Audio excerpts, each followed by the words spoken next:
বেশ কিছু অসঙ্গতিও লক্ষ্য করেছি। বুথের 100 মিটারের মধ্যে যেখানে লাইনে দাঁড়ানো হচ্ছে নির্বাচনের সেন্টার, ভোটিং সেন্টার, সেখানে 100 মিটারের মধ্যে লিফলেট বিতরণ বা এই ধরনের ক্যাম্পেইন সেগুলো নিষেধাজ্ঞা ছিল।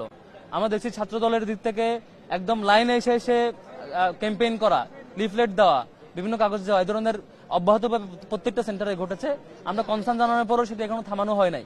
এভাবে এগুলো আচরণবিধির লঙ্ঘন এবং যারা লাইনে দাঁড়াচ্ছে তাদের জন্য একটি বিরক্তির কারণও বটে। নির্বাচন কমিশন কেন ব্যবস্থা নিচ্ছে না আমরা জানি না, এখনো সেই পক্ষপাতদুষ্ট আচরণ করছে। একই সাথে ইসলামী আন্দোলন বাংলাদেশ নামে যে সংগঠনটি, তারা অভিযোগ জানিয়েছে, আপনারা দেখেছেন ইউল্যাবে তাদের পুলিং এজেন্টকে বের করে দিয়ে ছাত্র দলের পুলিং এজেন্টকে অ্যাক্সেস দেওয়া হয়েছে, এরকম অভিযোগ তারা দিয়েছে। এটিও খুবই কনসার্নের জায়গা।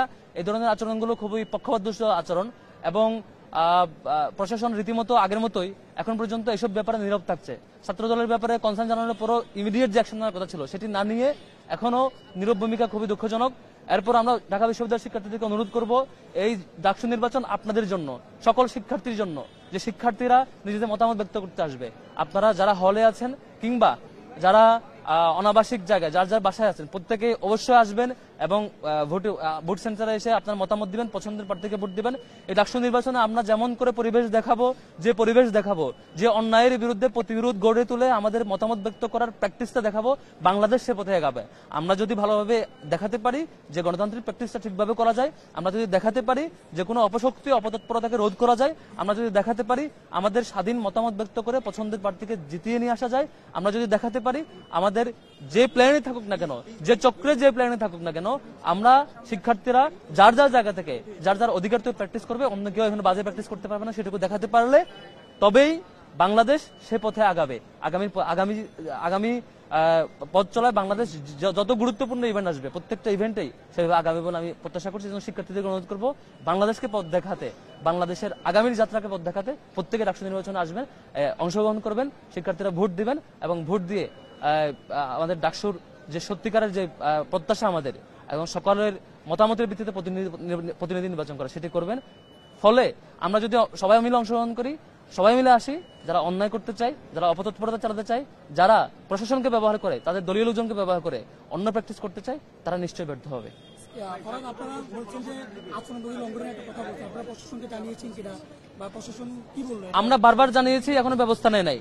এবং ইসলামী আন্দোলন বাংলাদেশ তারাও তাদের পুলিং এজেন্টকে বের করে দেওয়ার যে ঘটনা, ইসলামী ছাত্র আন্দোলন বাংলাদেশ তাদের পুলিং এজেন্টকে বের করে দেওয়ার যে ঘটনা, সেই ঘটনায় তারা বারবার ফোন দিয়ে জানিয়েছে, এখনো তারা সেই ব্যবস্থার ফিডব্যাক পায়নি। এটি তারা একটু আগেও জানিয়েছে, তারা এখনো ফিডব্যাক পায়নি, এখন তাদের পুলিং এজেন্ট এখনো সেখানে ঢুকতে পারেনি। এবং তারা সেখানে ঢুকে দেখেছে যে সংখ্যক সব দল মিলে বা অন্যান্য প্রার্থীর পুলিং এজেন্ট মিলে যে সংখ্যক থাকার কথা, সেই সংখ্যক ছাত্র দলের একারই পুলিং এজেন্ট ওখানে দাঁড়ানো, অথচ তাদেরকে আগে কার্ড দেওয়া হয় নাই বা আগে সেই সংখ্যক যে পরিমাণ যেভাবে নিয়মতান্ত্রিকভাবে দেওয়ার কথা সেভাবে দেওয়া হয় নাই। তাহলে কি করে তারা ঢুকলো? এবং তাদের কনসার্নটা, ইসলামী ছাত্র আন্দোলন বাংলাদেশের কনসার্নটা কেন নেওয়া হলো না এখন পর্যন্ত, সেটা একটা শঙ্কার জায়গা। জি, ছাত্রদল বলছে যে কোনো ফলাফল হবে সেটাই তারা মেনে নিবে। আমরা প্রশাসনের আচরণ নিয়ে এখনো শঙ্কিত, আমরা এখন অবজার্ভ করছি। অলরেডি 3-4টা অসঙ্গতি আমরা লক্ষ্য করেছি, কনসার্ন জানানোর উপর এখনো ব্যবস্থা নেয়নি। আমি জানি না প্রশাসন কতটুকু সক্ষমতা পরিচয় দিবে, তবে প্রশাসনের প্রতি অনুরোধ করব, জুলাইয়ের হাজার হাজার শহীদদের বিনিময়ে আমাদের এই ক্যাম্পাস প্রাপ্তি, জুলাইয়ের হাজার হাজার শহীদ এবং হাজার হাজার আহত গাজীর ত্যাগের বিনিময়ে আমরা এই সুন্দর ক্যাম্পাস পেয়েছি।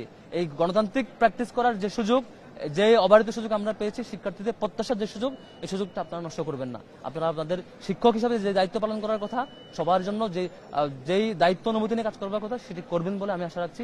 শিক্ষকদের প্রতি সে সম্মান এবং প্রত্যাশা রেখে যেতে চাই। Thank you. আমরা অলওয়েজ আগের মতো ইতিবাচক, বেশ ভালো রেসপন্স পাচ্ছি, আশা করি ফলাফলের মধ্যে সেটি দেখতে পাবেন ইনশাআল্লাহ। Thank you. এই যে বললাম প্রশাসনের আচরণ আমরা এখন পর্যন্ত পক্ষপাতদুষ্ট আচরণ লক্ষ্য করছি।